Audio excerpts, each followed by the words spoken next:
Ja Leute, was geht? Ich bin's, eure Becky, und ich bin wieder am Start für euch mit einem neuen Video. Und zwar einem neuen und weiteren Teil von der Reihe, die ich gerne immer am Samstag machen will. Und zwar mit Dingen, die ich für euch ausprobieren soll. Und zwar diesmal die Poppin Cooking Sets. Wir hätten hier einmal ein Burger-Menü, Leute, mit Pommes. Und guckt euch die kleinen Burger an. Und eine kleine Mini-Cola. Und hier hätten wir einfach mal Pizza mit einem Getränk und Kartoffeln. Ich hätte aber auch noch solche Sets hier. Sushi, Eiscreme. Und es gibt auch sogar ein Kirmes-Set, Leute, mit so kandierten Äpfeln, Schokobananen und so. Wie nice ist das denn? Für alle, die nicht wissen, was es genau ist, das sind japanische, ultra beliebte DIY-Süßigkeiten-Sets. Beziehungsweise diese Pizza hier soll angeblich nicht süß schmecken, sondern tatsächlich wie Pizza. Aber das Ganze machst du aus solchen Pulvern und Wasser und machst selber alles. Wir gucken einfach mal, ob ich das hinbekomme. Denn das Ganze wird echt eine Challenge. Hinten ist nämlich alles nur auf Japanisch und ich kann kein Japanisch. Jedenfalls habt ihr mir das in die Kommentare geschrieben und vorgeschlagen und da ist mir eingefallen, ich habe ja diese Sets noch gehabt. Deswegen perfekt. Tatsächlich habe ich die voll vergessen. Ich habe euch sogar mal gefragt, ob ich die ausprobieren soll und ihr meintet alle ja. Wie konnte ich das bitte vergessen? Ich meine, die gibt es auch auf Amazon. Also einfach mal schauen, einfach die Marke eingeben, dann findet ihr die. Übrigens habe ich die selber gekauft. Aber ja, ich teste die für euch, auch für mich das erste Mal. Lohnt es sich? Kriegt das so jemand wie ich auch hin? Wie schmeckt das Ganze natürlich? Und es wird wieder sehr klein. Lasst unbedingt einen Daumen nach oben da, wenn ihr Bock habt auf mehr solcher Videos, wenn es euch gefällt. Und natürlich, wenn ich auch noch die anderen Sets ausprobieren soll. Aber ich weiß halt nicht, wie viel wir schaffen. Bei 10.000 Daumen nach oben gibt es noch mehr von diesen DIY-Sets, bis wir alles aufgebraucht haben. Und schreibt mir gerne wieder eure Vorschläge unten in die Kommentare, was soll ich als nächstes ausprobieren. Das kann alles Mögliche sein. Auch zum Beispiel Drogerieprodukte oder irgendwas, wo ihr euch noch nicht sicher seid, ob ihr es kaufen wollt. Und ja, wenn ihr neu seid, lasst gerne ein Abo da, aktiviert die Glocke und let's go! Jetzt werden die Menüs gemacht. DIY-Kochen mit Becky. Kann nur schief gehen. Becky wird jetzt zum Burgerbrater. Yeah! Hier seht ihr nochmal die Anleitung. Ja, ich gucke genauso ratlos. Auf jeden Fall müssen wir erstmal die ganzen Messbecher quasi, also die vorgefertigten Becher hier ausschneiden. Und dann müssen wir erstmal die Kartoffeln wohl zubereiten, die Pommes. Das kommt sogar in die Mikrowelle. Mal gucken, ob ich das hinbekomme, Leute. Hier hinten sind übrigens noch Sachen drauf, die man braucht. Also nicht so arg die Tüte aufreißen oder kaputt machen. Meistens muss man hier noch was ausschneiden. Oder hier ist Deko für den Becher zum Beispiel. Wir haben hier solche Pulver. In so kleinen Tüten das Burgerpulver sogar. Tada! Auch noch fürs Getränk. Und wir haben hier Löffel. Alter, ich fühle mich so wie bei Miniverse wieder. Aber ich glaube, es ist ein bisschen größer. Hier sind die Formen, bzw. Messbecher. Und hier ist unser Getränkebecher. Oh mein Gott, das ist so süß. Guck mal, wie klein das ist. Alter, warum zitter ich? Ich kann nicht mal gerade schneiden, Leute. Deswegen, ja, wie soll ich solche DIYs hinbekommen? Wenn ich was basteln muss, voll hässlich. Ich habe mich dran probiert und ich mag es nicht. Ich mag es einfach nicht. Ist jemand von euch auch so? Und Wasser habe ich hier auch schon, Leute, weil man braucht auf jeden Fall Wasser für die ganzen Pulver. Das ist auch eigentlich das Einzige, was man so braucht. Deswegen, ich habe hier so ein Glas Wasser. Als erstes machen wir jetzt die Pommes. Dafür brauchen wir diese geriffelte Form hier. Zweimal den kleinen Messbecher mit Wasser und das Pulver und den Löffel und dann müssen wir rühren. Wir packen jetzt das Pulver rein und jetzt zweimal Wasser und rein. Oh mein Gott, ich muss schon wieder so zittern. Und das Ganze muss verrührt werden mit dem pinken Löffel. Okay, das machen wir mal. Dann verrühren wir das Ganze mal. Boah, es riecht echt nach Kartoffel. Hä, wie weird ist das denn? Wir müssen richtig kräftig rühren. Also ein bisschen größer als bei Miniverse, was ich schon mal besser finde. Und man kann es halt auch essen, ne? Oh mein Gott, ob das wirklich nachher nach Burger und Pommes schmeckt, Leute. Das ist so weird. Ja, so sieht das jetzt aus. Und jetzt muss es irgendwie platt gedrückt werden. Und dann muss es ab in die Mikrowelle. Ich habe Fingernägel eigentlich nicht so gut, aber machen wir es einfach irgendwie so mit dem Finger. Drück das jetzt hier rein. Ich glaube, das können wir jetzt so lassen. Ich habe es jetzt, soweit es geht, platt gedrückt. Und jetzt, ja, muss es in die Mikrowelle. Hier ist eine Angabe. 500 Watt muss 30 Sekunden drin bleiben. 600 Watt 20 Sekunden. Und dann sind die Pommes fertig. Also wie ihr sehen könnt, es sieht ziemlich fest aus und irgendwie ist das so ein bisschen braun geworden. Ich wollte es jetzt nicht verkokeln lassen, ne? Das kriege ich nämlich auch noch irgendwie hin. Und es duftet irgendwie nach Kuchen. Und jetzt muss das Ganze umgedreht werden. Wir tauschen mal in den Teller, weil das wird mein Essensteller. Dann müsste da unsere Pommesform drin sein. Das müssen wir jetzt schneiden. Und dafür haben wir dieses Mini-Messer hier, Leute. Das fühlt sich echt an wie so eine Kartoffel. So sieht das Ganze aus. Und ja, hier muss man immer lang schneiden, bevor es nachher zu fest wird. Ich glaube, mit einer Hand geht das nicht. Willkommen bei Becky Donalds. Ihre Bestellung bitte. Wir haben hier eine kaputte Pommes. Egal. Das sind jetzt unsere Pommes. Die sehen tatsächlich echt ziemlich realistisch aus. Die ersten sind irgendwie am besten geworden. Jetzt, wo wir die Pommes fertig haben, machen wir jetzt die Burger. Okay, dafür brauchen wir diese Form hier. Das ist, glaube ich, für die Brötchen und das für den Patty. Für den Fleischpatty. Oh mein Gott, wenn das jetzt nach Fleisch schmeckt, ne? Okay, angeblich soll man erst das Wasser reinmachen. Deswegen machen wir das. 2 Stück. Dann das Burgerpulver. Alles rein. Digga, das riecht nach Fleisch. Wie so eine Brühe. Wie so eine Fleischbrühe. Und jetzt müssen wir unseren Patty verrühren. So, das werde ich jetzt kräftig verrühren. Aber so sieht es schon mal aus. Oh, das riecht echt wie so eine Fleischbrühe. Leute, das ist so richtig seltsam. Das kippe ich jetzt hier rauf und dann knete ich das Ganze. So sieht das jetzt aus. Und jetzt müssen wir raus noch eine Kugel formen.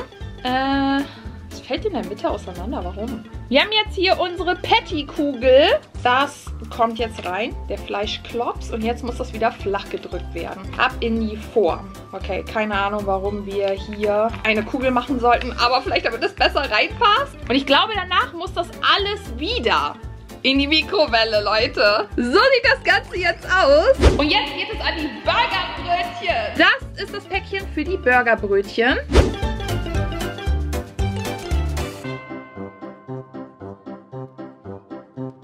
Okay, das sieht schon mal sehr nach Teig aus, Leute. Ich weiß nicht, wie die das hinbekommen haben. Oh mein Gott.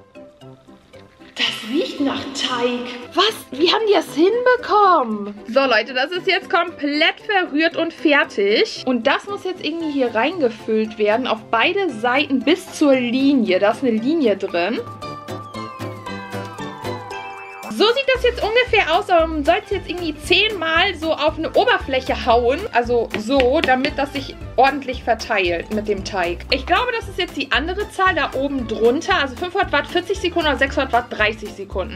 Wir sehen uns gleich wieder.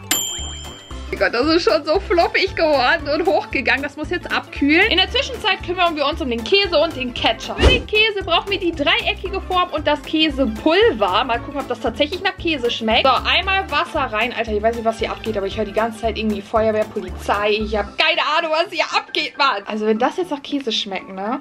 Und der ganze Burger wie ein Burger schmeckt, dann, ich weiß auch nicht. Mein Hirn kommt darauf nicht klar. Oh, das stinkt wie so Stinkekäse. Und das müssen wir jetzt umrühren. Tada! Und wir brauchen das Brett. Wie ihr sehen könnt, muss man das platt drücken und dann schneiden, damit man diese Käseform hat. Also diese Käseschabletten.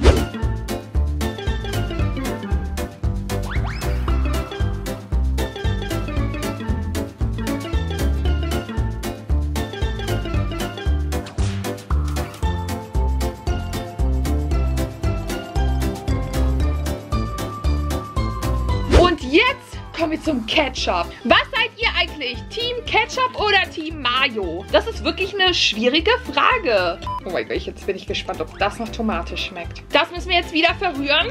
Kochen mit Becky, Alter. Leute, guckt euch das an. Wir haben hier einfach mal jetzt Tomatenketchup. Das ist wirklich Ketchup geworden. So, jetzt müssen wir das Ganze mit dem Messer hier rausholen. Oh mein Gott, das ist wirklich ein Brötchen geworden, Leute. Und unser Fleischpatty hier. Wie geht das? Das Brötchen müssen wir einmal in der Mitte durchschneiden und dann 3 Patties machen, denn wir müssen das so hinbekommen. Ein Double Beef Cheeseburger und ein normaler Regular Cheeseburger. Wir haben alles und jetzt machen wir die Burger fertig. Wir sägen den Patty durch. Der ist wirklich fest, Leute, aber das sieht echt aus wie Fleisch. Ich bin so gespannt, wie es am Ende schmeckt. Wahrscheinlich wie ein Burger. Und jetzt müssen wir einmal das Brötchen durchschneiden. Also davor habe ich ein bisschen Angst, weil das könnte auseinanderfallen. Ich habe Angst ums Burgerbrötchen. Oh mein Gott, ich habe die falsche Seite die ganze Zeit benutzt. Kein Wunder, warum das nicht geht. Aber wir haben es hinbekommen. Ich glaube, das kann man benutzen, ja. Jetzt belegen wir zusammen mal den Burger. Wir brauchen erst einmal ein Patty. So, der kommt hier oben rauf für die erste Version. Und dann brauchen wir ein Stück Käse. Zack. Oh mein Gott, das ist so süß. Dann kommt Ketchup drauf. Tada! Oh mein Gott, ist das süß. Das ist so cute, Leute. Ich würde sagen, wir machen den großen, dicken hier rauf. Dann kommt der Käse. Zack, der verdeckt auch ein bisschen die Hässlichkeit dieses Patties. So, jetzt kommt der Ketchup wieder rauf. Jetzt kommt der nächste Patty. Und das Brot. Und fertig ist unser anderer Cheeseburger. Leute, guckt euch mal diesen kleinen Cheeseburger an. Der ist so süß. Jetzt geht's an die Cola. Und die müssen wir 1 cm befüllen. Jetzt Cola-Pulver. Und Leute, das zischt wie bei einer richtigen Cola. Das blubbelt einfach.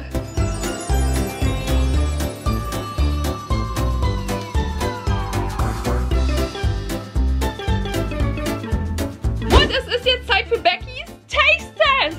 Wie schmeckt das kleinste Burger-Menü der Welt? Prost. Ich bin so gespannt. Schmeckt ein bisschen wie Brause irgendwie, aber echt lecker. Guckt euch bitte diese kleine Pommes hier an, die ist so klein. Alter, ich habe Angst, dass alles rausfällt. Okay, 3, 2, 1. Schmeckt ein bisschen salzig. Bisschen nach Kartoffel. Also tatsächlich wie so eine getrocknete, etwas ältere Pommes.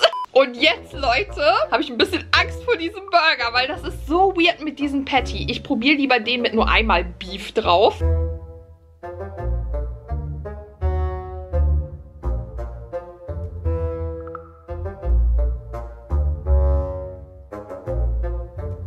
Also der Burger, Leute, da fand ich die Pommes leckerer und die Cola. Also mir persönlich hat es nicht so geschmeckt. Ich habe es nicht komplett jetzt runterbekommen. Nein. Ich weiß nicht, woran es liegt. Ob es daran liegt, dass ich weiß, wie es hergestellt wurde. Also halt aus sämtlichen Pulvern.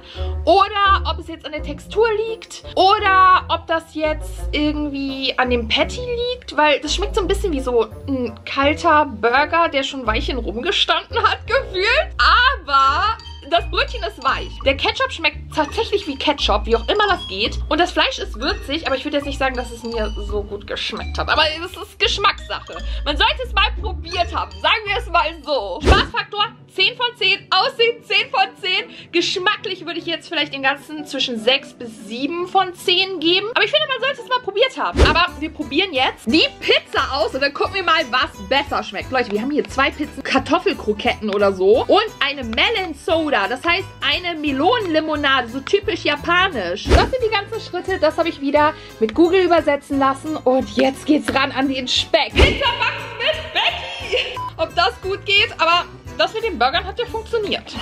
Also ich bin der perfekte Burgerbrater. Hinten haben wir wieder das, was man ausschneiden muss. Wir haben hier wieder die ganzen Pulver. Ich sehe schon wieder Käsepulver. Yummy. Wir haben hier einen Löffel, einen kleinen Trinkbecher und die Formen. Einmal für die Kartoffeln, für die Kroketten oder so. Und ja, dann die anderen Formen, die wir alle brauchen. Und die müssen wir jetzt eben zurechtschneiden. So, einmal Wasser. Jetzt kommt, glaube ich, wieder der dicke Käse rein. Das wird wahrscheinlich genauso sein wie bei dem Burger. Und das müssen wir jetzt gefühlt mit dieser Schaufel hier verrühren. Boah, das riecht so hart nach Käse. Das stinkt. Ich weiß nicht, ob das jedermanns Sache ist, aber den Käse habe ich beim Burger gar nicht so rausgeschmeckt, obwohl das so arg riecht, dieses Pulver. Das müssen wir auf das Brett stellen und dann stehen lassen. Den Käse kneten wir noch ein bisschen durch.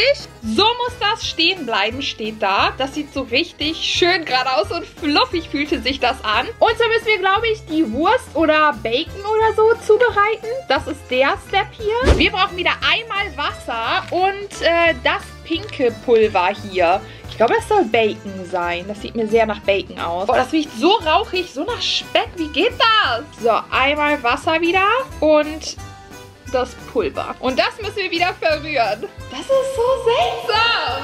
Schon ein bisschen creepy, ne? Aber irgendwie, ich feiere es auch. Ich weiß auch nicht. So sieht die Masse jetzt aus, aber wir müssen es gleich wieder kneten. Und wir müssen das Brett ausschneiden und ja, dann so kleine Speckstreifen rausmachen. Jetzt einfach immer nur Mini essen, Leute. Kochen ist ja völlig überbewertet.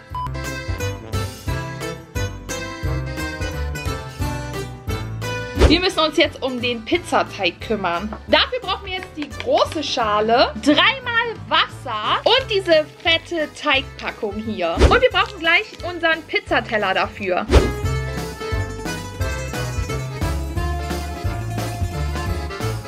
Und das Ganze müssen wir wieder verrühren und dann gleich wieder zu so einer Teigkugel machen.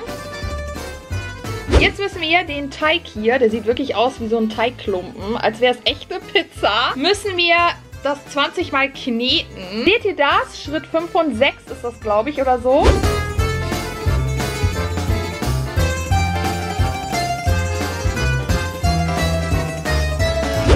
ich fühle mich wie so ein Pizzabäcker. Leute, guckt euch das an. Und das machen wir jetzt ab. So, et voilà. Und jetzt brauchen wir wieder die kleine Schale, denn wir machen jetzt die Pizzasoße. Das riecht einfach mal genauso wie beim Burger. Ich glaube, das ist dieselbe Soße, dasselbe Pulver oder so. Dann müssen wir die Tomatensoße schon auf die Pizzaböden machen, Leute. Und dann können wir Speck und Käse rauf machen.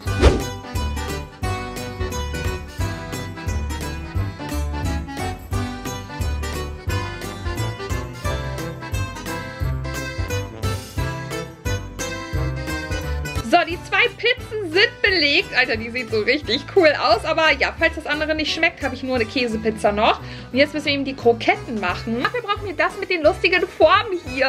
Und das muss verrührt werden und dann platt gedrückt werden. Und das kommt dann alles zusammen in die Mikrowelle. Entweder 600 Watt, 1 Minute, 500 Watt, 1 Minute 10. Das ist jetzt fertig. Das kommt jetzt mit auf den Teller mit den Pizzen und das geht jetzt ab in die Mikrowelle. Und wir machen jetzt eben schnell die Melon Soda, also die Melonenlimonade fertig. Ich rieche jetzt nicht unbedingt die Melone, aber es riecht nach Kaugummi. Hat ein bisschen was von Ramune. So, den Becher habe ich so voll gefüllt, weil das sprudelt. Kommt das hier rein? So, seht ihr das? Oh mein Gott. So cool.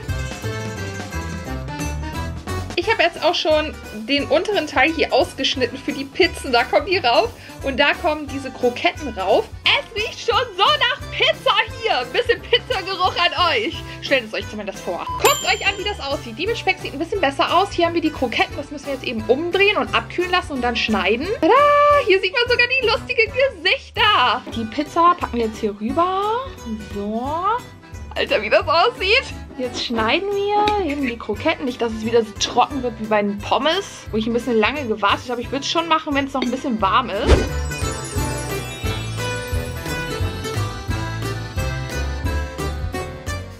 Und jetzt gibt es Beckys Taste Test wieder. Prost. Moment mal. Die schmeckt wie die Melonen-Kaugummis. Okay, die riecht nach Kaugummi, aber die schmeckt nach Melonen-Kaugummis.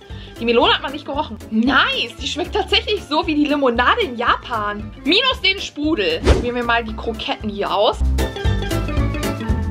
Schmecken so wie die Pommes, nur nicht so trocken. Und wärmer schmecken die tatsächlich besser. Und jetzt probiere ich mal die Pizza mit Speck. Ich könnte die eigentlich schneiden, Leute, aber ich habe Angst, dass die kaputt geht. Also hauen wir mal rein. Mal gucken, wie das schmeckt. Oh mein Gott, ich stelle mir das so weird vor mit dem Speck.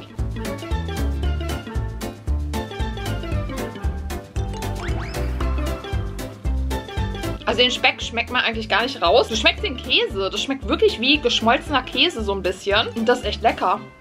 Wow. Also für mich hat diesmal Pizza gewonnen. Also wenn ihr euch für eins entscheiden müsstet, dann würde ich euch Pizza empfehlen. Klar, das Burger-Menü sieht halt richtig cool aus. Aber das hier hat tatsächlich mir einen Ticken besser geschmeckt. Vor allem die Pizza, Leute. Also den Burger fand ich nicht so lecker, aber die Pizza, die kann man sich reinziehen komplett. Die Baconstücke schmeckst du eigentlich gar nicht raus, aber den Käse dafür. Und ja, ich würde mich sehr über einen Daumen nach oben freuen, wenn ihr Bock habt auf mehr solcher Videos und wenn ich mehr von den Menüs da ausprobieren soll, den Set. Und ich würde sagen, wir sehen uns in meinem nächsten Video. Ich habe euch so lieb.